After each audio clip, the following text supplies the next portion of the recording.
We now move on to our next session, which is a leaders' conversation on the topic, building an inclusive workforce now for the future.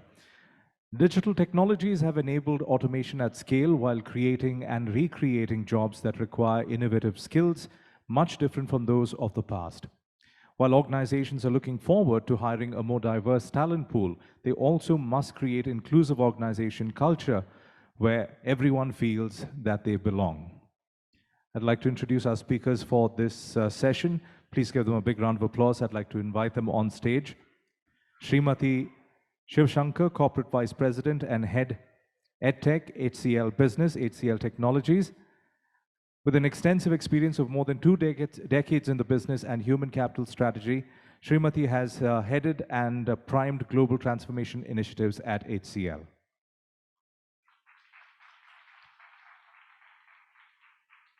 Siva Padmanabhan, Managing Director, AstraZeneca, India Private Limited, with over 20 years of senior leadership experience globally in leveraging information technologies for business innovation and digital transformation. And joining us on this session virtually, we have Sandeep Chaudhary, Chief Executive Officer, PeopleStrong. With a career spanning over 2 decades, he has spent 17 years at Aon and was the CEO for their India and South Asia region and served on the Global Executive Committee of the company. Welcome, Sandeep. And moderating this session is Prasad Gantasai, Global Head HR Ideas Global Business Line, WIPRO. Prasad has been a part of WIPRO for over 16 plus years. He leads human resources for ideas, that's integrated digital engineering and application services, the largest global business line of WIPRO, which delivers over 60% of its revenue with a diverse talent spread across the globe. Please give them a big round of applause once again. And Prasad, I'll hand the mic over to you. Okay. First, very good afternoon to you all, and first let me congratulate nasscom for the first in-person meeting post-pandemic. I think they deserve a very a big applause for them.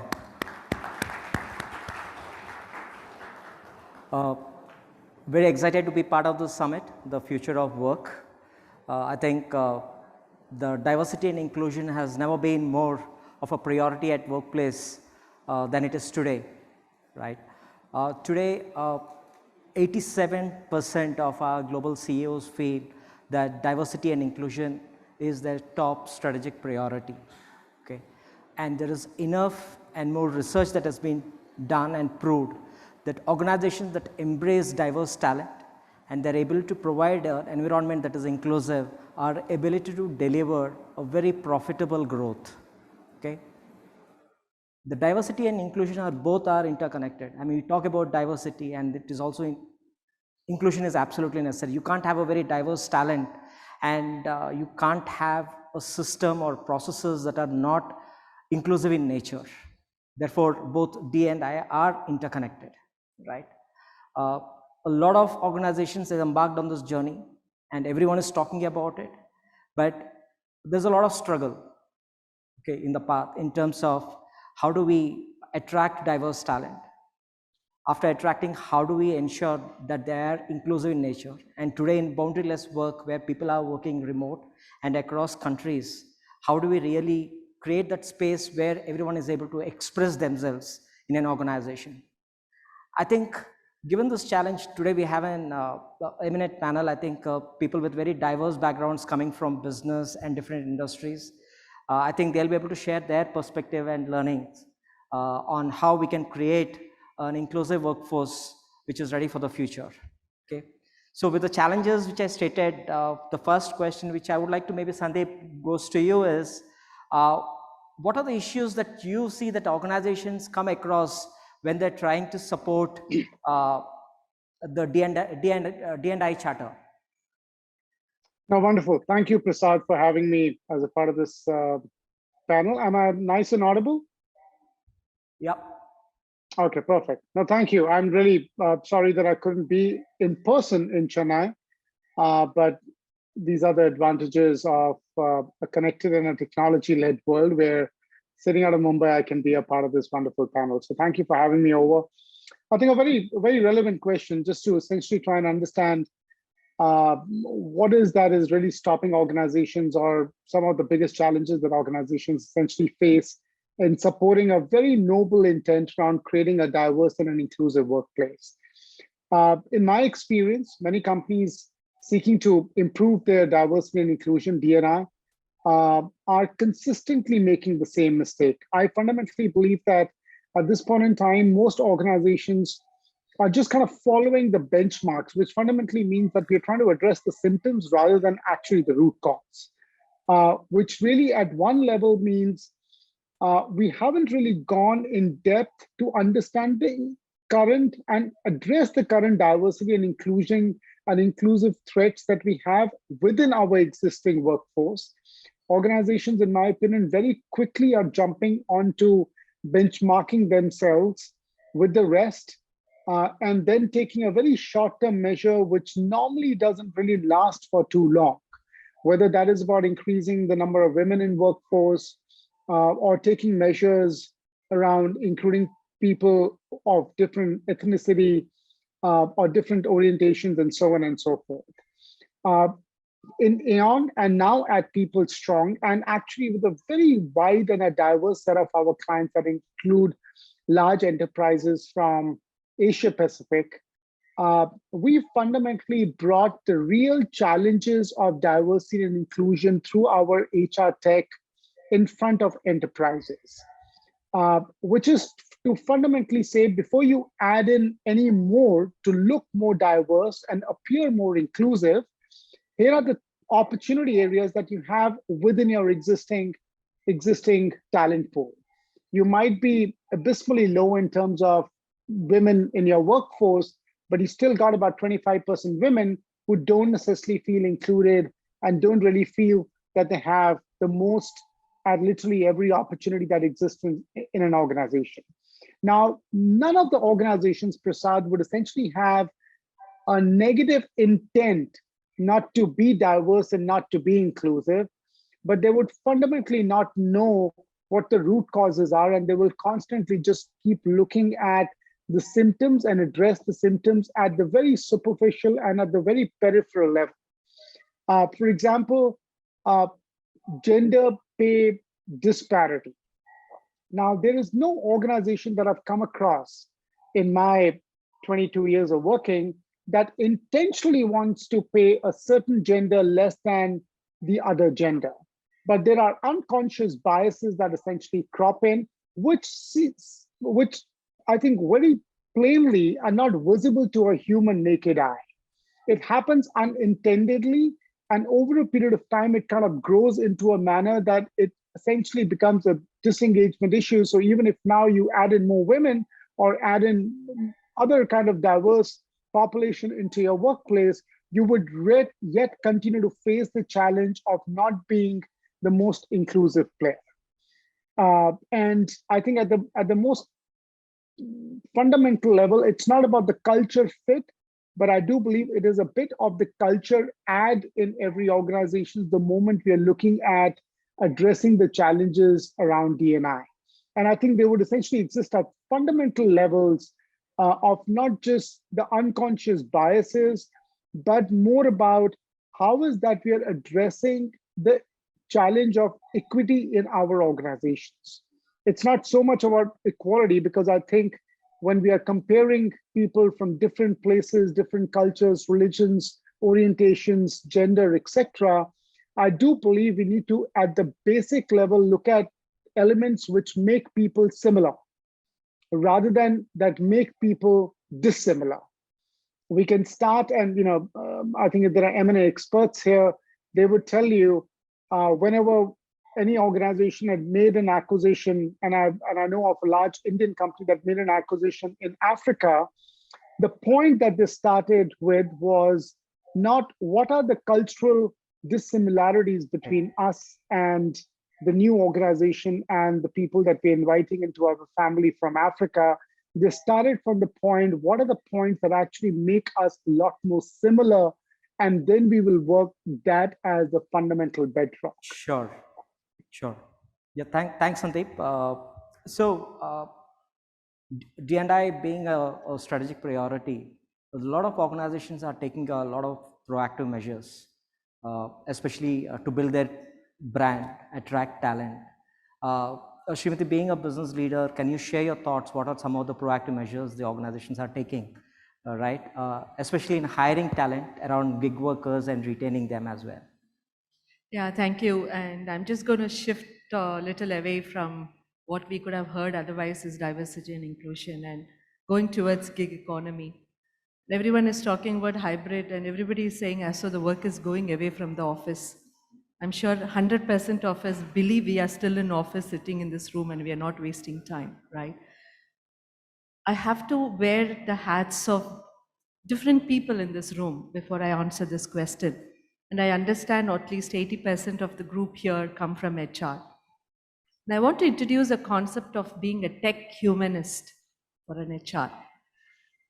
As a business leader, whenever I want to, talk to HR about technologies, I remember even the previous speaker talking about it. I think HR is always driven to use technology as an enabler. I think we need to rethink a little bit. I want to understand, being a tech humanist, how much of the work that people are doing today can be managed by alternate talent. Are you measuring people based on competencies, or are you just going with what is put as a job description? So in my view, I think HR must be enabled with certain technologies that will help them to start measuring people on their competencies and not be just with the job descriptions and resumes on hand. What if all of us don't have our names in our resumes? We don't have our education background in this resume. We don't have experience put in this resume. That is exactly what is called equity and equality. If you can measure people on their competencies, are we ready for it in the coming years? Decade 21 is not about who's doing the job. It's about how the work gets done. Are we ready as HR fraternity? I think that's the most important question that we all need to probably check today and demand from our leadership that technology makes us more tech humanist, not for employee engagement, employee appraisal system, and also having some kind of an automation to get the right fit candidates. We are not going to get right fit. Do we know what is near fit? We understand what it takes to get the near fit? We say we need the right aptitude. What is that aptitude we are talking about? I think that's a first question for HR. I think we all are exploring, but I'm sure we'll get answers. The second, I think, is about what is a leader's role today? Leader is an employee too. I mean, are we having conversations with our leaders like an employee? Or we just look up to him and say, oh man, this is a boss. I think there's just no culture around being a boss and being employees. An employee is also a leader is also an employee. I think it's very important. Who's doing the mirror exercise? Is a leader sitting and doing a mirror exercise today? The reason why I'm asking this question is, in the previous conversation, someone asked what are the 3 qualities to actually you need to embrace to bring about a good culture. So I'm just putting forth a point here in the room. How do we define trust? I think what's most important, whether it is hybrid, in-house, woman, male, gender neutral, people with disabilities, it doesn't matter. Again, we are going to measure them on competencies, but how do you define trust? How do you make your leader demonstrate trust? How do HR fraternity and business leaders like us would walk the definition of trust? That's important for a multi-generational and for anybody who would want to have an inclusive culture. The third most important is a definition of work. We are all talking about future work. Let's go into a definition of work. We need to take work to where the workers are. We no longer need to bring workers to where the work is. Are we thinking around those lines? How do we take work to workers are? And when we talk about it, we often get very many questions to ourselves as well as from various parties, various potential employees. Automation is going to replace jobs. which is incorrect. Automation is going to bring more capacity for a human to do 2 jobs at a time. Are organizations ready to give 2 jobs for the same employee? Why can't we do that? Is there anything wrong? Is there anything wrong saying that I'm a learning organization and we all talk about core skills and adjacent skill? Can't you have a core job and an adjacent job? Why can't we create capacity and be worried about only jobs being replaced through automation? Repurpose, rebalance, refresh. I think these are the 3 R's that is going to be a big challenge for us in the coming days. But I'm sure it's going to happen. But for that, are we a tech humanist? Especially across the business leader, have the trust and take the work to where the workers are and build the trust, demonstrate trust. I think that's going to be the core for anything that you would call up as an inclusive or inclusiveness. It's not about metrics. It's about what you do with the metrics. It's not about having systems, but is it going to bring trust? And people say, yeah, I understand. There's no, whatever the leader is saying, the leader is also demonstrating. I think that's going to be a big challenge. Got it. So I think we all believe people are social animals, right? And we want to engage, build that social capital, that emotional connect. And people, when they trust, we start including them in the process. Okay. So given the hybrid work model that we are talking about, Shiva, in today's context, how do you ensure that the impact of that on the inclusivity? I think that's am I audible? Yeah, thank you. Yeah, I think that's a prime question that we've all been discussing today. I heard some of that in the previous panel as well, and I think we are all sort of learning from the journey, right, as we go.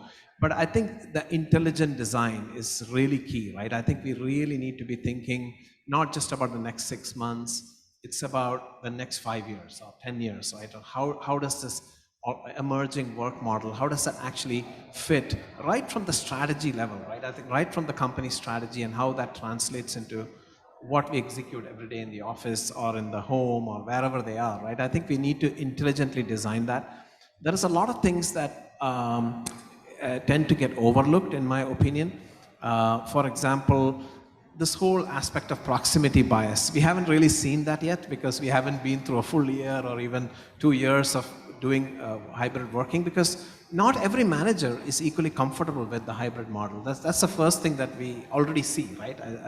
I think there are a number of managers who are more accustomed to having people within sight or within an easy distance that they can meet with.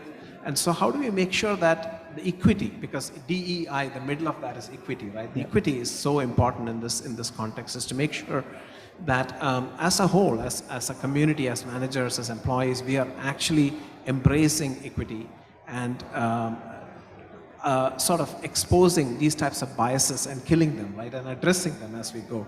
That's really important. The other sort of aspect of it's the informal networks or the weak connections within the organization, right, that we need to be very careful of. So when we have teams working in hybrid mode, there is a strong connection still prevail, because teams are meeting every day or every week. You have those strong connections that are still going to continue. But the weak connections, which actually connect the silos or the islands within the organization, that happens through the water cooler conversations or through the gossip mill or through the lunch conversations. How do you make sure that you don't lose those weak connections? Because that has a huge value ultimately, even if it's not visible today or in 3 months. It's got a huge value in building the culture, building the right culture, building the right identity of the organization, making that connection with your purpose. That is a really important one. And of course, there are ways around that, right? I think we're all very familiar with how we need to get people together occasionally or have informal sessions, etc. There's a lot of different ways to address that. But being conscious of these things is really important. And the other aspect of equity is, as people are working in hybrid mode, not everyone has the same type of facilities in their home work environment, whether it be an air-conditioned room or an ergonomic table or a quiet environment.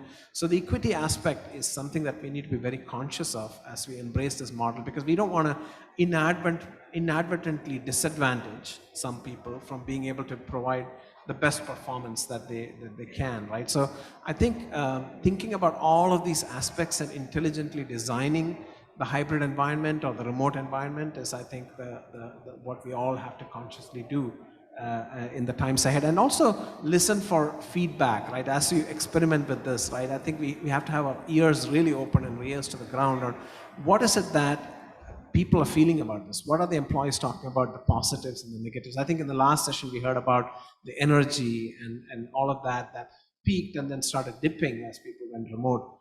Are there other things like bias? Are there other things like productivity that is changing as we do this model? So I think we got to listen, we got to see, we got to understand and pay close attention, and then ultimately I think we can use these insights to really design the right inclusive model as we embrace the hybrid working. Thanks, Shiva. I think the future of work, I think the technology is going to play a very important role. In the previous session, Suman was alluding to the technology in delivering the employee experience, right? So Sandeep, maybe this question, because PeopleStrong in the HR tech platform, right? How do you think the technology can play an important role in the inclusivity of the workforce, right?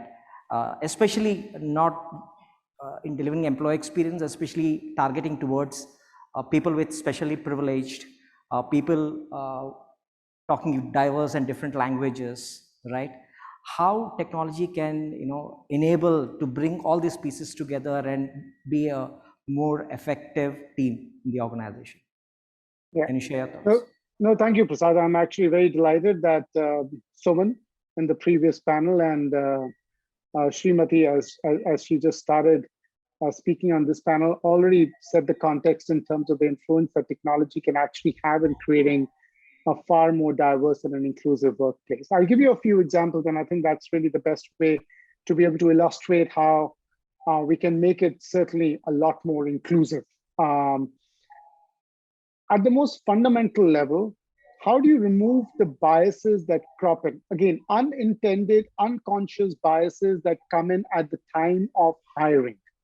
And a large part of that can essentially just be completely eradicated with the way you can set up your technology to just go and look for the skills and be entirely meritocratic, as opposed to look for a certain kind of people, which we all do believe that will be in certain shape or form the clones of us or of the people that we've enjoyed working with in our enterprise or in our experience of the past. A lot of the work that technologies have done in terms of assessments, in terms of focusing on what's really critical for the job, as opposed to what's really fitting into, I think, what we've tom-tommed for the longest period of time, and I've always had a negative connotation to that, the success profile of an organization, because the success profile, in my opinion, is beautifully legitimizing our unstated biases of who we actually feel will be a culture fit in our enterprise. So there is a lot that can actually happen at the recruitment space. For example, the application tracking systems, the entire assessment framework that we essentially bring and ingest into our entire digital talent recruiting circuit of an enterprise, etc., can help you do a lot of that. Now, that is when you're bringing in people into your enterprise. The second is when you are setting those individuals for success. Now, how many organizations, I would challenge sitting in this room, actually do have a compensation management system, which is other than an MS Excel, which really means, do we have a compensation management tool that helps us promote and reward people for performance, potential, at the same time brings and highlights elements around the premium that we need to pay around skills, and reduce the gender bias that might just be cropping in. Even at the time of hiring, how do we use our compensation management technology as a tool to reduce, there is no unintended compensation gender disparity that crops in because women, a cliche, might be not so demanding negotiators as opposed to men who are thought to be better negotiators, right? It's a myth. But irrespective, do you have technology which has been put into place which will crop up to say, the last 3 women candidates that you've essentially made an offer to is on an average 10% less than the offers that you've essentially made to your male candidates. Now, it's unintended, but does the technology bring that out? Because the human eye will certainly not be able to bring this out. The third is around how do we create a very holistic environment, again, through technology, because if we rely just on humans, the ratio of HR is to business roughly in the most efficient and people-centric organizations would essentially be about 100:1. Right? So it is humanly impossible that the HR will be able to do that, or the manager or the line manager will be able to do that. Can technology create a very, very personalized learning journey for me basis who I am, where I've come from, and what my career aspiration is? Not in comparison to Miss X or Mr. Y, but fundamentally just giving me and solving for my equity, which is to bring me to a place where I do believe that I have a very fair chance to succeed in this enterprise, irrespective of the culture or the education that I essentially came with, where it only focuses on what's needed to get successful in this world. And there are lots of things that we've done, there are lots of things that larger HR technology organizations have done in order to be able to create a very holistic talent operating system that essentially is only bases its decision on data, as opposed to any historical or any conscious biases that will essentially just come in to feed in with the kind of learning that we want that individual, and so on and so forth. The last, very, very simple and basic, when I walk into an enterprise, do I have elements that seem more familiar to me? And that's equally critical in technology. Can I switch off and switch over to a technology which speaks to me in my local language, as opposed to just relying on one language which might not be my area of strength? Yeah, thanks, Sandeep. I just want to add something on the lighter note. I'm sure many of us will relate to it, especially guys who, how many of you are from IT services in this room? Okay, I'm sure the rest are all out on waiting for lunch. So I trust them, okay? They're still listening to me from somewhere for sure. Prasad, what I really wanted to tell was, technology has brought in more trust than human trying to bring in trust in the work environment. Pandemic has allowed people to work from home. In 2004 or 5, I'm sure Sangeeta will give you more stories. The IT services, we went and we started to say, why can't we allow women, especially when they have to work around their life inflection points, to work from home? 85% of the men said they don't have the right ambience to work. None of the HR supported it, saying, ma'am, there's no way we can do that performance management. Face-to-face is needed for a manager. It is all real, recorded, and I can speak on behalf of what happened in 2005, 2006, when the first conference of NASSCOM happened somewhere in Bangalore. I can still recall. What happened in the pandemic? You were so happy, people working from home. You didn't care whether it was a woman or male. We were cutting onions, we were cooking, we were mopping, we were attending to children or attending to siblings. So did the men do. Did we differentiate between gender? Why did it happen? And we just need a pandemic to unite us. So are we always looking for enemies so the team forms? And then the policies are allowed because you are battling something and you want the enemy to run away? Just think about us, because we are just humans. We just need a reason to fall together. So inclusion is also is usually driven because either it's a compliance or non-compliance because somebody trusts. So here we trusted our instincts, saying my colleague will work, whether he is in Katuputtur or whether he is in Sydney. The Katuputtur man is also enabled because of technology and he's going to deliver or she's going to deliver. I don't mind, the person may be cutting onions, maybe still cutting onions, and he is in front of the system and still delivering. Why do we suddenly switched? Go back. What made us switch from no to yes? Okay.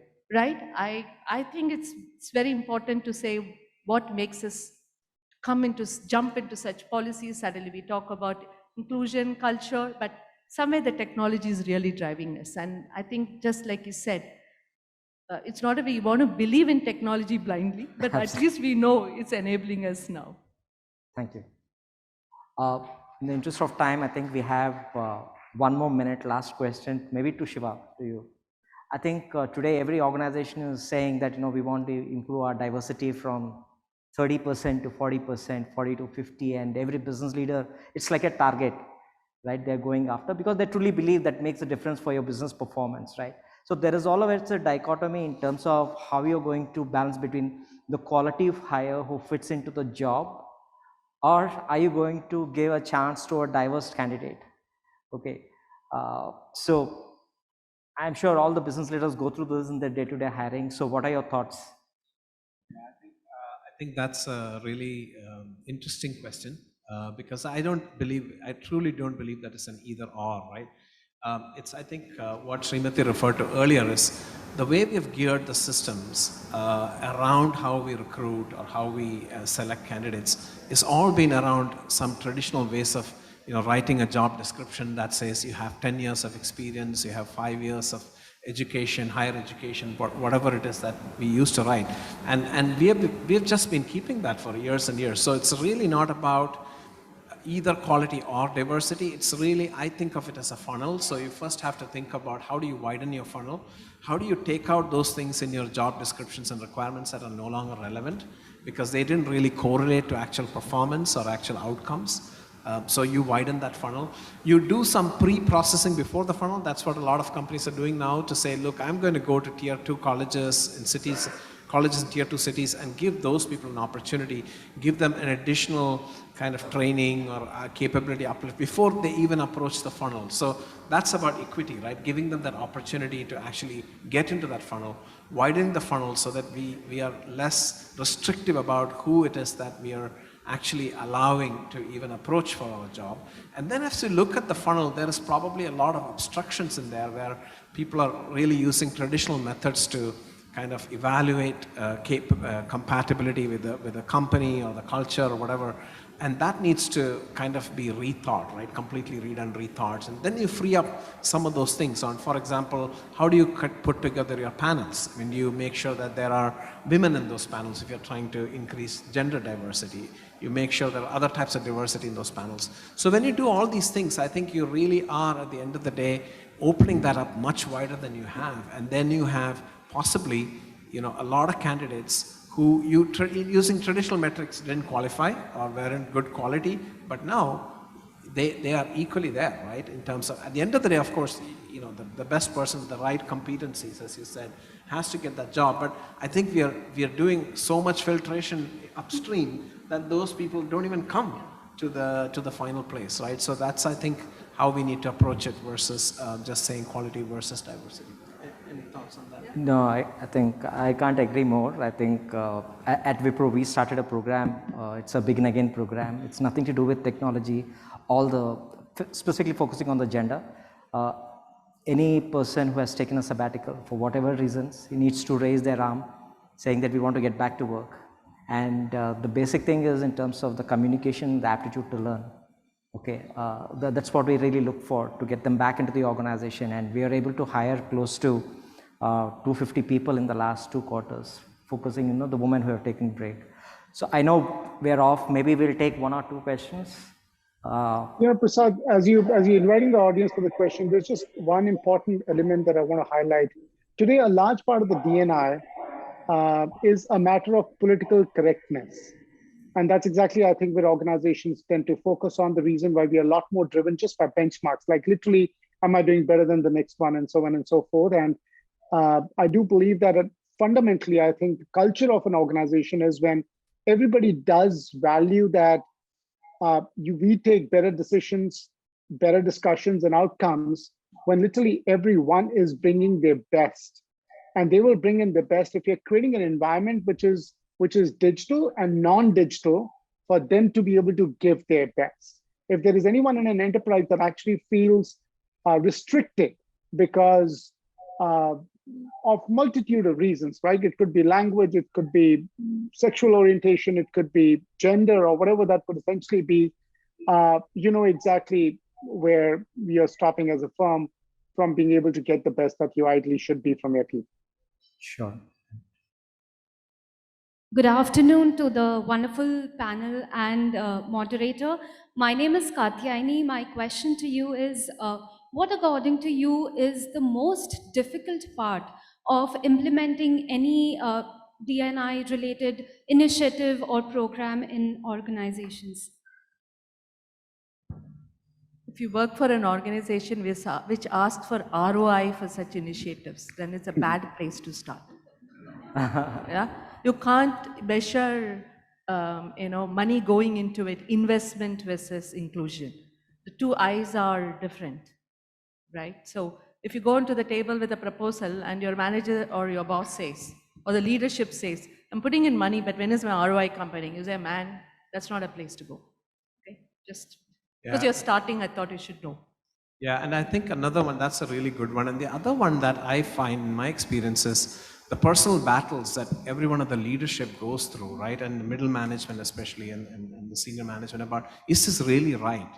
Is there a possibility of reverse discrimination or all these kind of things, right? So the company says it, the board says it, we know it's right for the company, but when it gets down to a certain level of management, they are not personally convinced that this is the right thing to do, promoting diversity and so on. And so getting them through that curve of fighting those battles in their own minds and really coming on board and saying, this is right for the company, but for me and my team and for our future, that battle and that sensitivity, getting that sensitivity training or whatever we do past that line is, I think, a very important and difficult step. Yeah, I think I'll just add to Shiva and Srimathi, right? I think being in the function, there are two important elements. First, I think we all jumped into the bandwagon of diversity and inclusion.